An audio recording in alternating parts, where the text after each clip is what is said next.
Assalamualaikum warahmatullahi wabarakatuh. Kami dari kelompok 4 yang beranggotakan saya sendiri, Tri Setia Astuti, Endah Sulastri, Dewi Sekarningrum, dan Andini Putri Larasati. Kami akan membahas tentang biaya dibayar di muka dan pajak dibayar di muka. Sifat dan contoh biaya dibayar di muka dan pajak dibayar di muka. Menurut penulis, biaya dibayar di muka dimaksudkan sebagai biaya yang telah terjadi yang akan digunakan untuk aktivitas perusahaan yang akan datang. Bagian dari biaya dibayar di muka yang akan memberikan manfaat untuk beberapa periode kegiatan diklarifikasikan sebagai aset talancar. Contoh dari perkiraan-perkiraan yang biasa digolongkan sebagai biaya dibayar di muka adalah: yang pertama ada premi asuransi, yang kedua sewa dibayar di muka untuk masa tahun yang akan datang, dan yang terakhir ada biaya lain-lain dibayar di muka.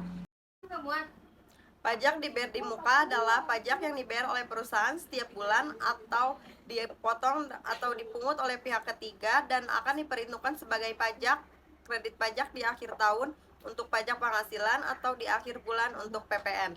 Contoh dari pajak dibayar di muka adalah: yang pertama adalah PPh 22 dari import barang, yang kedua ada PPh 23 dari bunga dividen royalty management fee, yang ketiga adalah PPh 25 setoran masa pajak penghasilan, dan yang terakhir adalah PPN masukan, pajak penambahan nilai yang dipungut oleh pengusaha kena pajak pada waktu perusahaan membeli barang atau jasa kena pajak. Pembayaran sewa merupakan beban sewa yang diakui berdasarkan metode garis lurus selama masa sewa, meskipun pembayaran sewa dilakukan dalam jumlah yang tidak sama dalam setiap periode. Tujuan pemeriksaan, audit objektif, biaya dan pajak dibayar di muka ada 5. Yang pertama, untuk memeriksa apakah terdapat internal kontrol yang cukup baik atas biaya dan pajak dibayar di muka. Jika akuntan publik dapat meyakinkan dirinya bahwa internal kontrol atas biaya dan pajak dibayar di muka berjalan efektif, maka luasnya pemeriksaan dalam melakukan subjective tax dapat dipersempit. Yang kedua adalah untuk memeriksa apakah biaya mempunyai kegunaan untuk tahun berikutnya sudah dicatat sebagai biaya dibayar di muka. Maksudnya adalah auditor harus memeriksa apakah bagaimana bagian yang belum FPRED mempunyai kegunaan untuk periode yang akan datang tidak dibebankan sebagai biaya tetapi dicatat sebagai biaya dibayar di muka. Yang ketiga adalah untuk memeriksa apakah biaya dibayar di muka yang mempunyai kegunaan untuk tahun berjalan telah dibebankan atau dicatat sebagai biaya tahun berjalan. Maksudnya adalah auditor harus memeriksa apakah bagian yang FPRED masa manfaatnya sudah berlaku sudah dibebankan sebagai biaya tahun berjalan. Yang keempat adalah untuk memeriksa apakah pajak dibayar di muka didukung oleh bukti setoran atau pemungutan pajak yang sah dan lengkap sehingga bisa diperhitungkan sebagai kredit pajak pada akhir periode.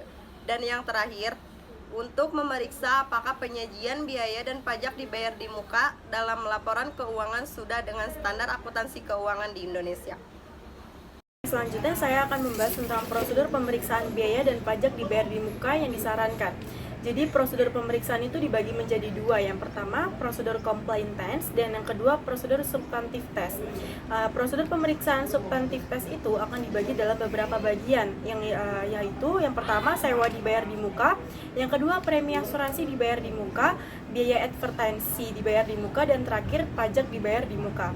Nah, selanjutnya prosedur pemeriksaan complaint test itu yang pertama pelajari dan evaluasi internal control atas biaya dan pajak dibayar di muka. Dalam internal control questionnaires yang digunakan tercakup dalam internal control questionnaires atas pengeluaran kas dan setara kas. Yang pertama, apakah setiap pembayaran yang menyangkut biaya dan pajak dibayar di muka itu didukung oleh bukti yang sah dan lengkap? Yang kedua, apakah pembayaran tersebut diotorisasi oleh pejabat perusahaan yang berwenang?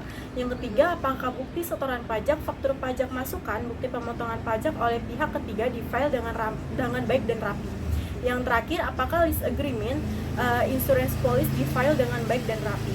Lakukan tes transaksi atas biaya dan pajak dibayar di muka yang digunakan sebagai sampel biasanya adalah bukti pengeluaran kas dan bank, dan sampel cukup dipilih secara random.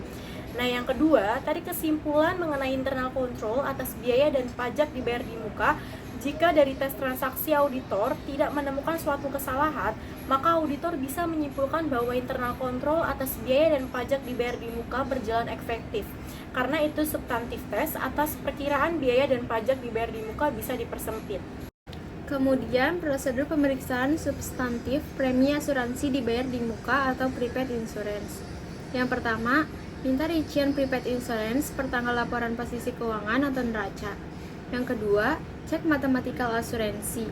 Yang ketiga, cocokkan saldo prepaid insurance per tanggal laporan posisi keuangan atau neraca dengan saldo buku besar atau general ledger prepaid insurance. Yang keempat, cocokkan saldo awal prepaid insurance dengan kertas kerja pemeriksaan tahun lalu. Yang kelima, lakukan vouching untuk pembayaran premi asuransi di tahun berjalan. Perhatikan apakah ada diskon untuk pembayaran tersebut. Yang keenam, polis asuransi dan cocokkan data dalam polis asuransi dengan rincian prepaid insurance. Yang ketujuh, tiap total yang dibebankan sebagai biaya asuransi ke buku besar biaya asuransi. Yang kedelapan, periksa apakah nilai pertanggungan atau insurance coverage cukup atau tidak dalam arti tidak terlalu besar dan tidak terlalu kecil. Yang kesembilan, perhatikan apakah di dalam polis asuransi terdapat bunkers cost. Maksudnya, apakah dalam polis asuransi tersebut ada salah satu pasal yang menyebutkan bahwa kalau terjadi klaim karena yang diasuransikan terbakar atau hilang, maka ganti rugi harus dibayarkan kepada ban. Yang kesepuluh, buat usulan audit adjustment jika diperlukan. Selanjutnya ada prosedur pemeriksaan substantif prepaid advertising. Yang pertama, minta rincian prepaid advertising per tanggal laporan posisi keuangan atau neraca. Yang kedua, cek voting dan cocokkan saldo akhir prepaid advertising ke buku besar dan saldo awal kertas kerja pemeriksaan tahun lalu.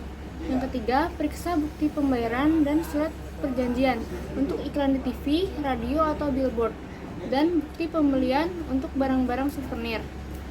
Yang keempat, periksa kebenaran pembebanan biaya untuk barang-barang souvenir harus dilakukan stop of name atau perhitungan fisik pada akhir tahun.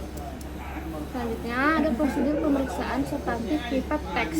Yang pertama, minta rincian prepaid tax per tanggal laporan posisi keuangan atau neraca.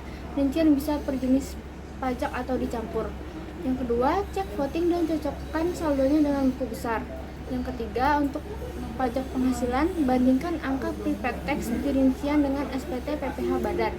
Yang keempat, untuk pajak pertambahan nilai atau PPN masukan, bandingkan angka prepaid tax di rincian dengan SPT masa atau SPM. Pada 13.1 ada contoh kertas kerja complaint test untuk biaya dan pajak dibayar di muka.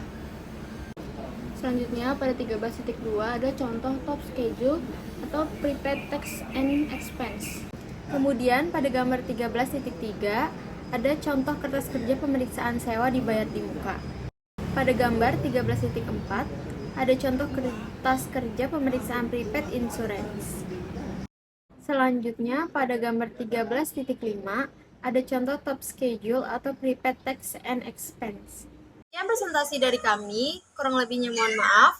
Wassalamualaikum warahmatullahi wabarakatuh.